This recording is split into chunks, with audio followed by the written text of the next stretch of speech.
Subscribe करें हमारे YouTube channel को और बेल आइकन को प्रेस करें हमारे लेटेस्ट वीडियोस को देखने के लिए।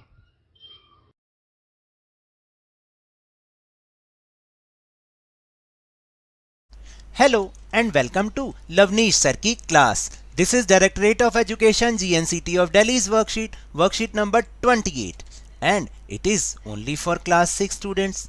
It has taken from the subject science, and we will learn and understand the chapter the living organism and their surroundings.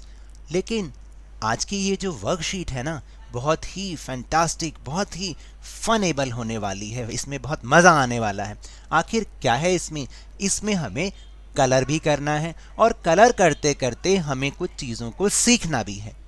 So without wasting our time, let's start and understand with मी। Colour the below given figures and identify their habits and write any 3 characteristics of their habitats. आपको क्या करना है, यहाँ पर जो भी figures दे रखी हैं उनको आपको पहले तो बहुत बढ़िया कलर करने हैं और उनकी हैबिट्स के बारे में बताना है, या जो उनका जो हैबिटेट यानी जो वहाँ रहते हैं, जैसे जैसे जो फिगर जो इसमें पशु पक्षी एनिमल वगैरह जो भी दिखा रखा है वो जहाँ रहते हैं उनके हैबिटेट्स के बारे में और उनकी हैबिट्स के बारे में कोई 3 कैरेक्टरिस्टिक्स आपको लिखनी है। तो है ना मज़ेदार और बहुत ही ईजी है। So now let's see. So first scene is this. देखिए इसमें पहले तो आप कलर कीजिए, कैमल है, कैक्टस है, लिजर्ड है, तो आप उसको कलर कर सकते हैं। इस तरह से भी कलर कर सकते हैं जैसे मैंने आपको दिखाया। जो आप को अच्छा लगता है आप वैसे कर सकते हैं। लेकिन ये सीन हमें कहाँ दिखाई पड़ता है? ये तो डेजर्ट का सीन है, यानी वो ऑर्गेनिज्म जो कि डेजर्ट में रहते हैं, क्या उनकी कैरेक्टरिस्टिक्स होती है? Let's see. So characteristics of fauna living in desert habitat, यानी जो भी ऑर्गेनिज्म डेजर्ट हैबिटेट में रहते हैं उनकी क्या कैरेक्टरिस्टिक्स हैं। देखिए desert and high temperature areas come in desert habitat, यानी जो डेजर्ट हैबिटेट होते हैं उनके अंदर डेजर्ट आते हैं और हाई टेम्परेचर एरियाज आते हैं जहाँ पे टेम्परेचर हाई रहता है। The species of animal found in these are also less, यहाँ पर जो जंतु जो भी जीव जंतु रहते हैं उनकी प्रजातियां बहुत कम होती हैं। Only animals that can tolerate extreme temperature and water shortages can live in these habitats, यानी कि यहाँ पर केवल वही एनिमल या वही जो फ्लोरा एंड फौना रह सकते हैं जो कि हाई टेम्परेचर को सहन कर सकते हैं या कि पानी की कमी को वो सहन कर सकते हैं। Most animals living in these type of habitats live on the land by making bills, यानी आप देखिएगा कि यहाँ पर जो भी एनिमल्स रहते हैं वो इस तरीके के होते हैं जो कि बिल में रहते हैं, अपने एक गड्ढा खोद के रहते हैं। For examples lizard, snake, wild rat, camel etcetera, या जैसे कि छिपकली, सांप, जंगली चूहे, गधे और ऊँट। Plants do not have much transpiration from the leaves, so the leaves are in the form of thorns, यानी ट्रांसपिरेशन का मतलब होता है या इवेपोरेशन ज़्यादा ना हो, इसलिए यहाँ जो लीव्स होती हैं प्लांट्स की वो कांटों के रूप में होती हैं।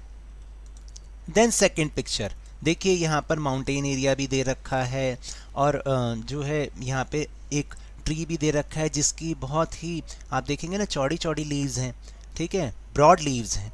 और यहाँ पे बहुत सारे animals, different type of animals भी दे रखे हैं, उनको आप पहले अच्छे से कलर कीजिए और ये देखिए कि ये कौन से एनिमल्स हैं। इनको हम टेरेस्ट्रियल एनिमल्स कहते हैं। टेरेस्ट्रियल यानी स्थलीय जीव। अब इनकी कैरेक्टरिस्टिक्स क्या होती हैं वो एक बार देख लेते हैं। So here are characteristics of fauna, या ऑर्गेनिज्म भी लिख सकते हैं, लिविंग इन टेरेस्ट्रियल हैबिटेट, यानी स्थलीय जीव जंतुओं की विशेषताएं। The habitats of terrestrial organism are forest, grassland, mountains, deserts, icy poles etcetera, यानी जो ये यानी कि स्थलीय आवास वाले जो जीव जंतु होते हैं उनके आवास में जंगल आते हैं, घास के मैदान, पर्वत आते हैं, आइसी पोल यानी ध्रुवीय जो बर्फीले ध्रुव होते हैं वो आते हैं। दे यूज़ गैसियस ऑक्सीजन, यानी ये कौन सी ऑक्सीजन का यूज़ करते हैं? ये जो हवा में घुली हुई ऑक्सीजन होती है उसको यूज़ करते हैं। Respiration in these is through the lungs, और इनके अंदर आप देखिएगा कि ये कैसे रेस्पिरेशन करते हैं, सांस कैसे लेते हैं? लंग्स के थ्रू लेते हैं, जैसे कि हम भी लंग्स के थ्रू ही लेते हैं। Their body is of different shape and size, और ये अलग अलग साइज़ के, शेप के, आकार के होते हैं। आपने जैसा देखा यहाँ पर अलग अलग आकार और जो है शेप के बहुत सारे एनिमल्स पाए जाते हैं जो कि टेरेस्ट्रियल हैबिटेट वाले एनिमल्स कहलाए जाते हैं। And the leaves of the trees are wide या ब्रॉड भी लिख सकते हैं हम यहाँ पर। क्या लिख सकते हैं? ब्रॉड। तो जो यहाँ पर जो पेड़ पौधे जितने पाए जाते हैं उनकी पत्तियाँ चौड़ी चौड़ी होती हैं।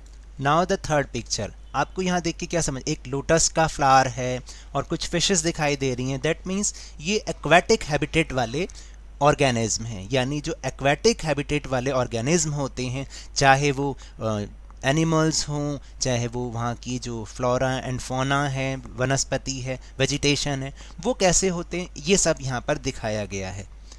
तो so let's see what are the characteristics of aquatic habitat animals or organisms. So characteristics of fauna living in aquatic habitat, यानी aquatic habitat में रहने वाले organisms की क्या characteristics होती हैं? Habitat of aquatic organisms river, pond, lake, waterfall, sea etcetera, यानी जो एक्वेटिक ऑर्गेनिज्म का हैबिटेट होता है वो कौन कौन होते हैं? रिवर होती है, पॉन्ड होता है यानी तालाब, लेक यानी झील होती है, वाटरफॉल या सी समुद्र आदि, ये सारे एक्वेटिक ऑर्गेनिज्म के हैबिटेट होते हैं, उनके आवास होते हैं।